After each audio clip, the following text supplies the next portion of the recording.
What's up, family? I'm the guy that showcase and promote African-American businesses operating here in the greater Phoenix area. Please help me further support these amazing entrepreneurs by not only supporting my YouTube channel or following me on Facebook, but also stop by their businesses and give them a little economic support. My name is Shaka Shabazz, and this is African-American-Made.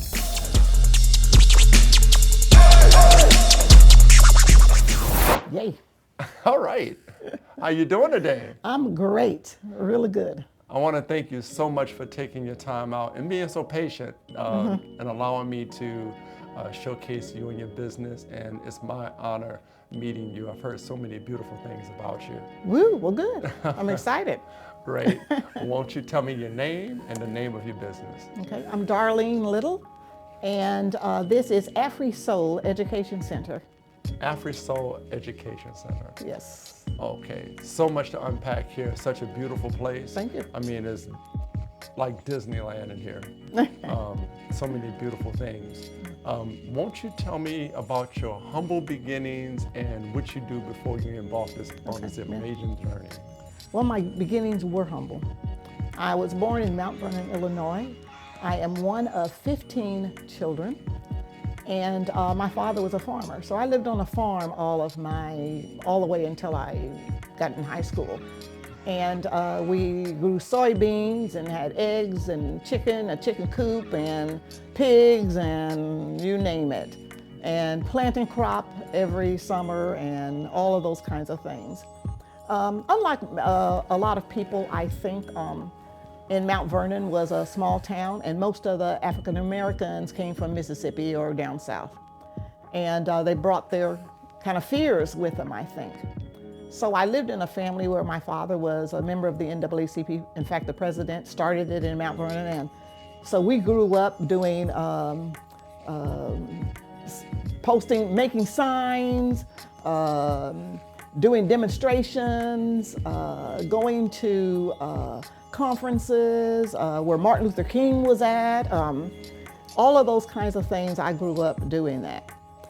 Consequently, since we lived in a farming community, my father insisted that we go to school with the children who live in the farming community, which means all white, even before schools were formally desegregated. So I like to tell people I have never had an African American teacher in my life, and I've got a doctorate. So from Mount Vernon, we moved to St. Louis, Missouri when I was a junior in high school.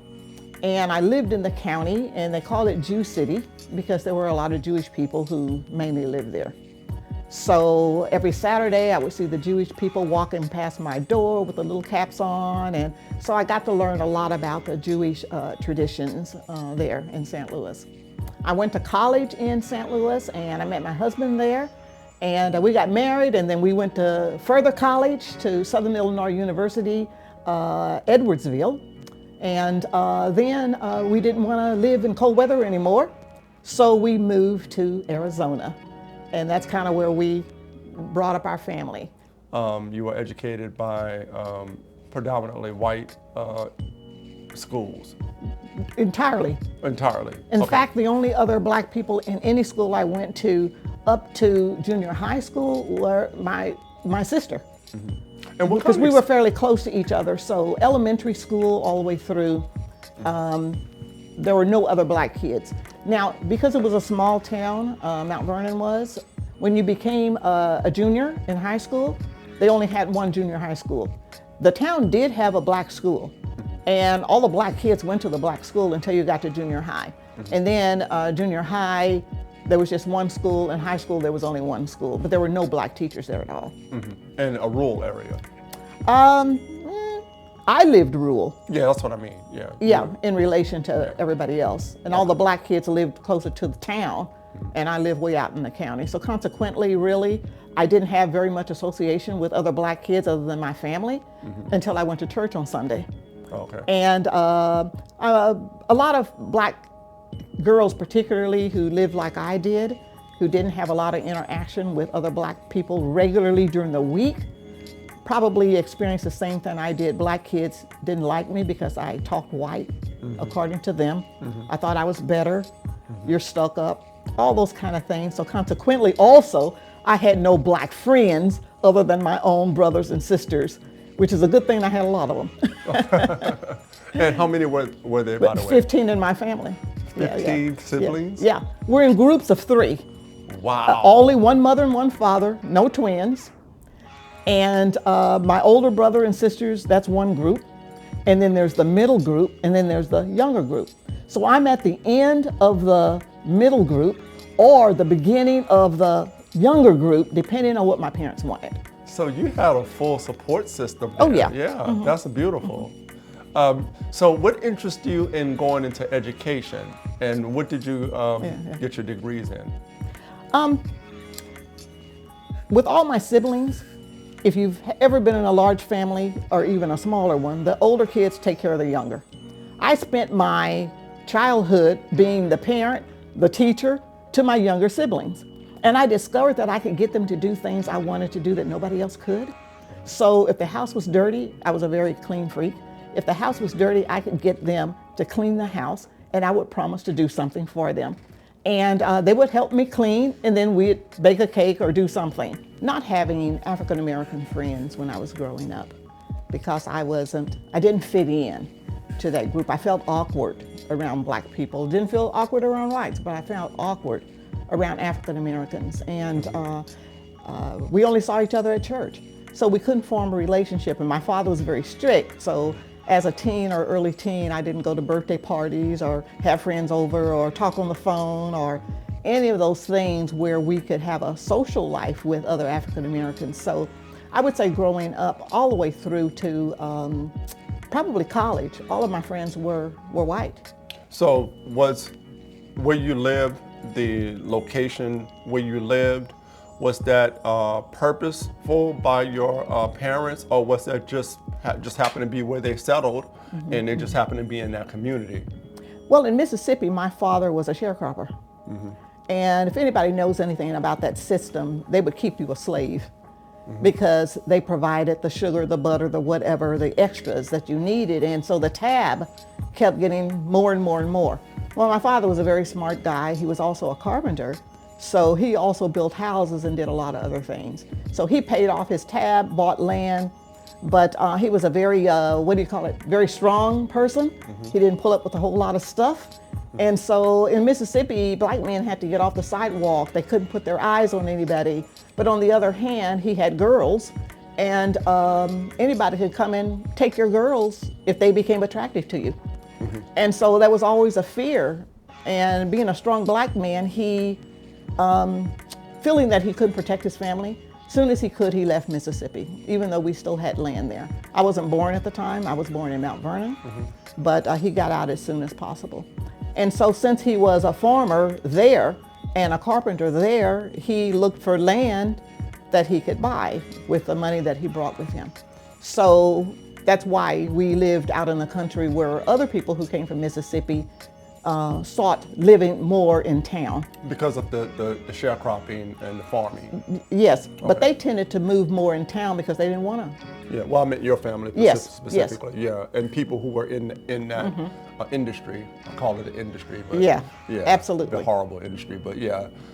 So that's amazing, because that's a part of our history that contemporary people are not tapped into. That sharecropping system. We talk about migrant workers today, and but that was our Black people's life back then. That whole system because you had to survive. Yes, you still had to feed your family. After slavery ended, it didn't end.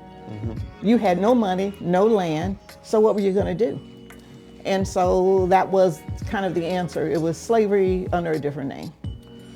What I find amazing by this, and you could, because you're so connected to it, having a father that actually did it, what I'm amazed by is, although a lot of us grew up in that system, unfortunately a lot of us died in that system, but there were a population of us that ended up having our own land through that system. I think that's an amazing feat, to be able to save whatever resources you needed to save in order to be able to purchase your own land. Can you speak to that? Buying land was all my father preached about as we were growing up. And he bought a lot of land in Mount Vernon too. So that was his other goal. And so even now, to this day, we have a lot of property in Mount Vernon. And the highway came through and they took some of it, and but still a lot of it. So in Mount Vernon right now, we own about 4 or 5 houses and several lots. Yes. He felt that that was a financial source that nobody could ever take from you, like education. Nobody could ever take knowledge from you. They can't take land, and land is always money. You can do a lot of things with it. So he discussed that a lot with us. That's a perfect segue into my next question regarding your education.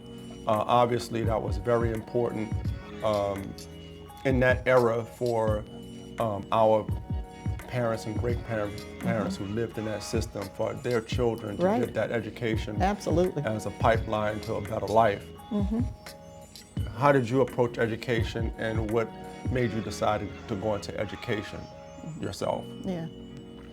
I would say a couple of things. Like I said, I came from a big family, and the older, that, right? Yes. So I was always raising my younger siblings. They probably thought I was their mother, and I felt like a teacher. And I did the reading, and I helped them with their homework, and I gave them their baths. I mean, everything. And so I felt like I was a natural teacher. I really didn't think about it, but you remember back in that time, there weren't a whole lot of careers available to Black folks. And education was one of them. In fact, there were schools that were just for Black educators. And my sisters didn't go there. They all went to Southern Illinois University, Carbondale. So education was just a kind of a natural for me because of my ability, I think, to work with kids. And it saw me well. My father really wanted there to be doctors and lawyers and professors in his family. He barely had a 3rd grade education, if that, because he was always work in the fields. My mother maybe had a 4th grade education, maybe. Very smart people. But all through my childhood, they were always going to school and trying to get a GED, particularly my mother, always. So even with raising such a large family, having that sharecropper culture, they still found a way to educate themselves and instill education in their children. They attempted to. My father read a lot. Yes. And very smart, because as a carpenter, you had slide rules back in that day. Yes. He could do all of that, and almost naturally. And my mother we would help her write her papers. My father was in the business a lot too because of his land. When we moved to St. Louis, he bought several apartment buildings, and I used to do his books for him. And but he expected that. Education was just an expectation. Just like you have breakfast or brush your teeth in the morning, you were going to go to college. It wasn't a thought process. So I really didn't think much about it. You're asking me these questions, but I never thought about anything but because that's what Charlie T's kids did. They went to college. Yes, yes. And so I did that. Education particularly because I think maybe it was an easier role. I knew other Black folks who were educators. I didn't know any other Black folks who were doctors. I didn't know any Black folks who were lawyers. I didn't know any Black folks who were hardly anything else. But I do have a brother who's a lawyer, a daughter who's a lawyer, so we did spread out a little bit afterward. But I knew my father had high expectations for us. And every time I would get a new job, he would say to me, and what can you do for that? How's that going to help anybody other than yourself? Yes. And every time I got a new degree, he would say, yes, that's wonderful, and. Yes. So I knew that I needed to do more because he expected more, not just riches for me. Yes. But what are you doing for your community? Who can you hire? Who can you fire? Yes. Who makes the decisions? You're not making them, so you've got a great job. But somebody over you is making all the decisions, and they can fire you tomorrow if they want to. That's a great perspective because I think, and I'm asking these questions because I'm always comparing them to contemporary life. And in the Black culture, a lot of us, we lost that connection with land and education in the respect that you and your father sought education, right? We're in education now just to make money, right? For the most part. But you said it perfectly. Your father asked you those questions. I think those are questions that need to be asked to the person coming out of the universities and colleges today. Yeah. You know, because what about service? Yeah, what are you going to do for your community? Yes, You've got absolutely. educated, which is wonderful. That's an individual thing for Absolutely. self. Absolutely. Yes, but how do you use that to enrich the community? So yeah, thank you for that. So you get your education, you go to college, Yes. and you meet this wonderful man in college? I did. Okay, tell me about that. It's embarrassing. I was a very shy person and hadn't met very many, never had a boyfriend. So I graduated from high school the same year that Martin Luther King was shot and killed. Yes. In fact, I was in my senior year. And I was 17 years old when I graduated. And I went to college that summer, as a matter of fact. And I met this guy who was giving the tours. And a very handsome guy, very popular with everybody.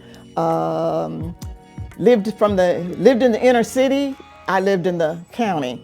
Never lived in the inner city. He had always lived in the inner city. I lived in a two-family with a mother and father and a lot of siblings. He had a couple of brothers, but women raised him. His mother, his grandmother, his aunt, and her family often lived with them, and we were totally different in many ways. So a lot of things he did really embarrassed me. And anyway, we met each other and got to know each other. Now in high school, in college, I was a cheerleader. And my parents allowed me to go to a few games. They were just as strict when I was older as they were when I was younger. So a whole lot didn't change. In order for me to go someplace, my older sisters used to say you had to, what was the term? Anyway, they would talk about all the stuff you have to go through in order to get permission to go anywhere. And my father almost never said yes. He would say things like, well, you better be home by. Yes. Yeah. Or, but he would not just say, oh, yes, you can go or anything like that. So I was very cognizant of not putting any more pressure on my parents. I really barely even asked to go anywhere. I mean, I didn't care about it so much, but my older sister did, the one next closest to me. She really cared. She would really be upset because we had to beg or to go anywhere, and usually it was a no. He said no very well, but he didn't say yes. Just protecting those girls. Oh, absolutely, huh? absolutely. I remember in high school, a young man and I were making eyes at each other because our lockers were next door. He was a Jewish guy, and he was running for class president.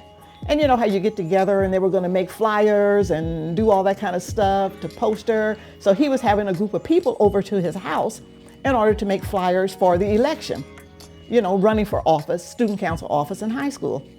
And he asked me if I could go. Well, I knew I couldn't because I could never go anywhere. And I wasn't really inclined to be asking anyway, but he showed up at my door and said, hey, Mr. Edwards, can Darlene go to my house because we're going to do some posters and things, and a lot of people would be there. My parents would be there. And my father said, son, my daughter's not going anywhere with you. He was bold. Yeah. And the guy said, well, because I told the young man how my father was. And the thing is, I think a lot of people nowadays would get upset, but I wasn't upset. I knew my father and I knew where he came from. I knew how he lived. I knew that he had no control over his family. Anybody could come and do anything, and particularly the girls. Yes. And so he wasn't going to let me go anywhere with a white boy. Yeah. And so the young man says, well, how about if my mother came and picked her up? He never said yes, but the mother came over and I got to go. And they just lived down the street. I could have walked there, in all intents and purposes. But I understood where he came from and his fears for us. And the way that he could control his fears is really to keep us at home. Yes. At home, at church, at school. And I can't imagine, but me being a student in history, knowing the time and understanding that time. In fact, I've had conversations about that with people too, putting us, again, contemporary people in a time where I'll just say today we take a lot of things for granted. Oh, for sure. You know, the fact that you could be walking down the street with your wife and someone could just walk past you and do whatever they wanted to do, and it was a culture where you couldn't do anything about it. Nothing. Well, if you Not in live.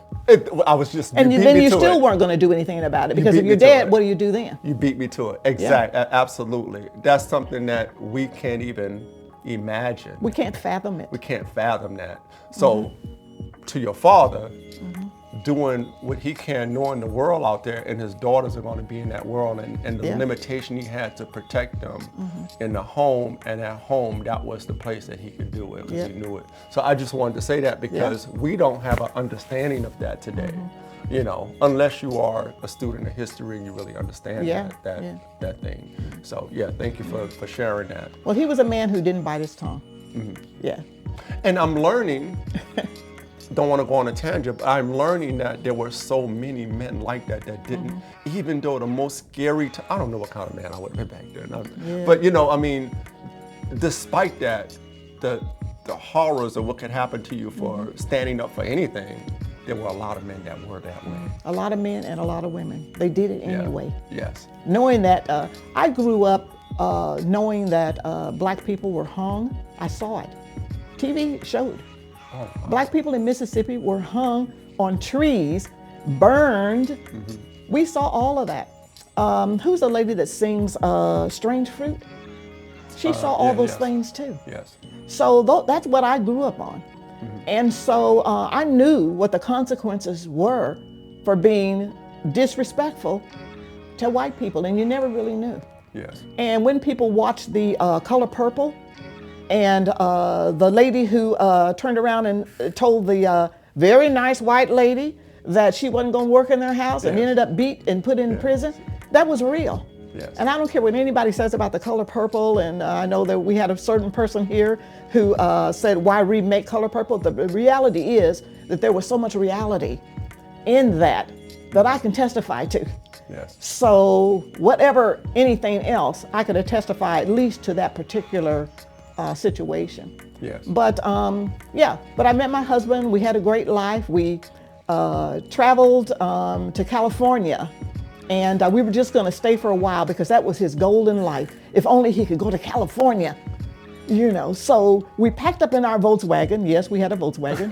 We were kind of hippie-ish. Right. And we packed up in our Volkswagen. I had a, I don't know, I guess my daughter was maybe a year old, and put her in the back seat, and we drove to California.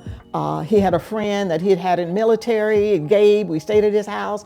He was part black, part Filipino. We ate Filipino food for a while. We saw all the vineyards, and then we traveled to LA. I had two sisters and a brother in the LA area. We stayed for a while. He decided, hey, you know, I'm gonna go look for a job because we didn't have any money. And so he found a job, and the next day I found a job, and we just stayed there for, I don't know, 7-8 months. Yes. And then we got a note from Southern Illinois University, Edwardsville, that our scholarships were gonna be canceled if we didn't get back to school. And so we packed up and drove back. Wow. And on the drive back, we the car, the Volkswagen, clunked out in Seligman, Arizona. And I'd never heard of Seligman. I never have. And it was a small town. And some hippies in a hippie Volkswagen picked us up, took us in town, and the car was towed. And we spent the night in a hotel.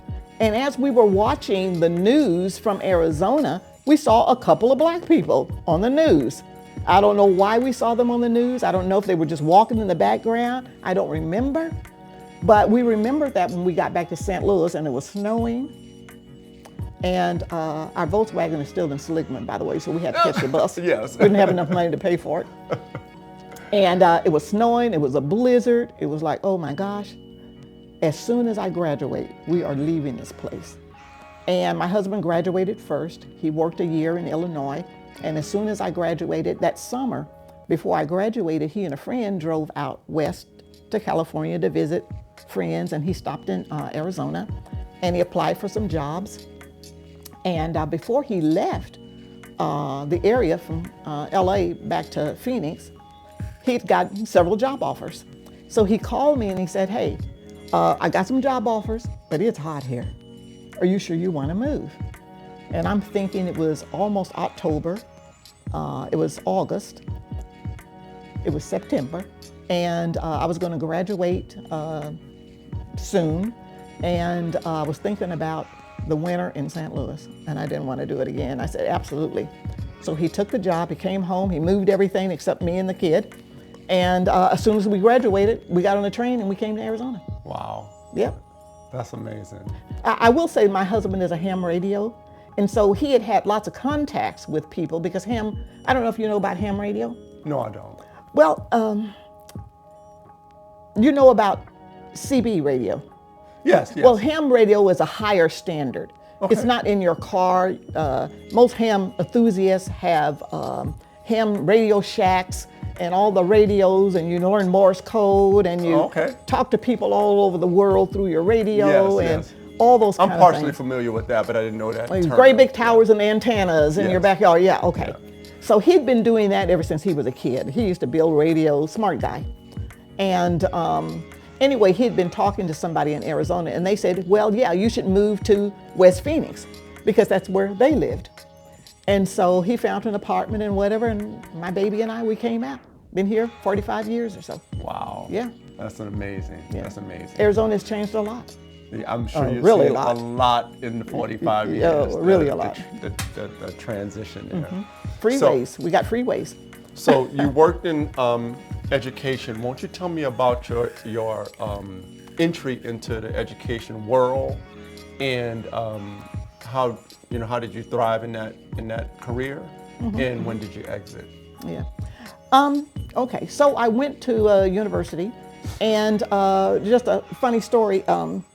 When you're going to be a teacher, you're almost finished with your program. You have to do kind of like an internship. So I internshiped in a white town called Collinsville, Illinois, which is on the other side of East St. Louis, Illinois. But it's all white. East St. Louis was all black. Collinsville's like all white. But that's where I got my school to teach. And I would say the lady who worked with me was very kind. And I was very good. I'm just going to say I was a very good teacher. And but my professor, who comes to check you out and look at you, I had heard everybody, all the black kids in the university had told me, oh, he is so racist, he's so da-da-da-da-da-da-da-da. So this racist guy come to watch me as I taught in the classroom. And when it was finished, he only had compliments to say. I mean, he was nothing but compliments. But he was also trying to hit on me. So he says something kind of risque. And the cooperating teacher, whose classroom I was in, kind of looked at me. And so the guy says, oh, I guess I better not say that to you because your husband, all black men carry knives and he'll probably come and stab me or something. And I didn't say anything to him. And after he left, the cooperating teacher apologized for his comment about all black men carrying knives. Now they'd say all black men carry guns, or all black women, or angry, or all those kind of things. So, all the tropes, stereotypes, yeah. But I will say this: when you know who you are, and you carry yourself in a certain way, which I think I did. When he came back, he wrote me the best recommendation ever. And it said, if I had children, I would want this person to be the teacher for my kids, unequivocally. So at that time, I know you were in an all-white school, a mixed school. I was at university. Yeah, there were black people there. Oh, yeah. So, but you were teaching at university? I was doing my student teaching in Collinsville, which is an all-white town, all-white school. Okay, so yeah. So you're teaching in an all-white school. How were you received by the student body in that time? Wonderful. Really? I have never had trouble with a student. Really? Never. Never? Never. Never been called out your name? Never. These are elementary kids. Well, I mean, the reality is, really, I believe that how you conduct yourself, after the first look, kids don't even see your color. They know whether you're kind to them. They know how you speak to them. They know if you're fun or not. They know if you care about them. That's what they think about. Let me tell you a story. Later on in my career here in Arizona, when I first came here, I worked in the early childhood center. The following year, I worked in the Cartwright School District, which was pretty much all white too. All white middle class at the time. Now it's more Hispanic, but at the time it was mainly white. There were maybe, in my classes, there may be one more black kid every year that I taught, maybe, sometimes two kids in my class, and maybe 4 or 5 at the entire school. All the teachers were white, all of them. And I was the only black teacher. At parent-teacher conference this particular year, I was teaching 3rd grade. The parents came in and they met me for the first time. And one parent says, you know what, I have to say this. We were finished with our conference. She said, my daughter absolutely loves you. She talks about you all the time. She never said you were black. Wow. The kid never thought about it. Yes. Yeah. Past the first time I came in the classroom, nobody thought about it again. Yeah. Because life moves on, and that's the reality.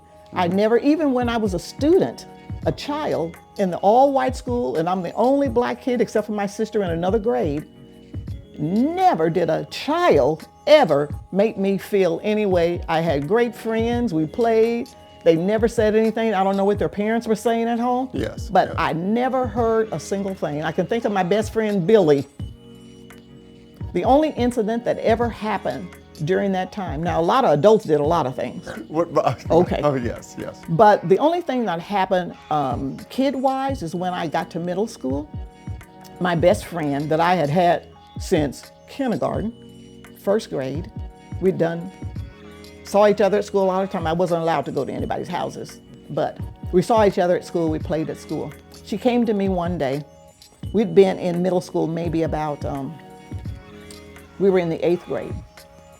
And we were best friends in 7th grade.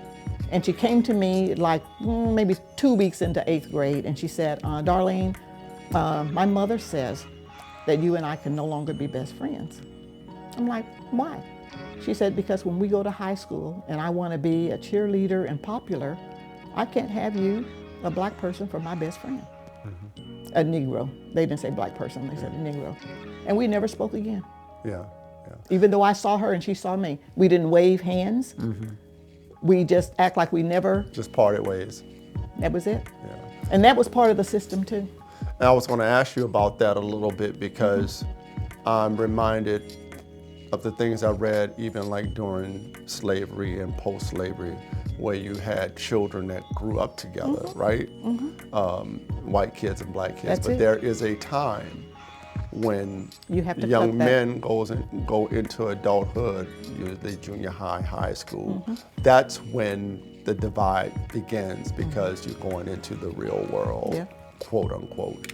And that's where, somebody You have to recognize and understand your role in life. yeah. And that's when it starts. Yes. But as children, as babies, 5, 6 years old, Yeah. Going to school and grade school, kids don't see that stuff, right? They don't. Right, As right. you said so eloquently, I'm not going to repeat it because you said it perfectly. Yeah. They just don't. That stuff just don't register to them.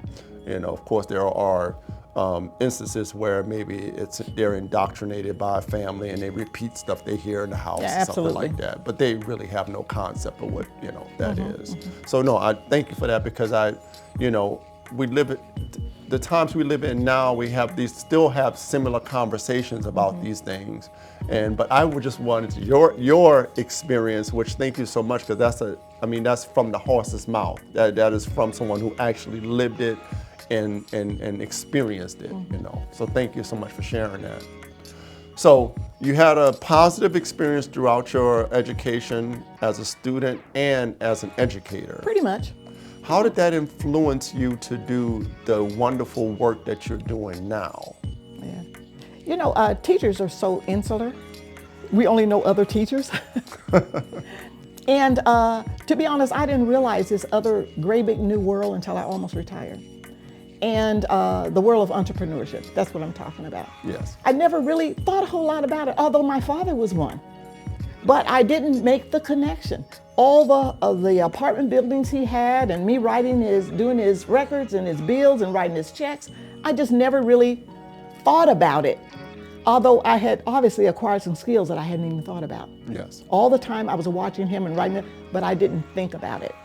And so when I retired from education, and my husband and I loved to travel. We'd already gotten the travel bug.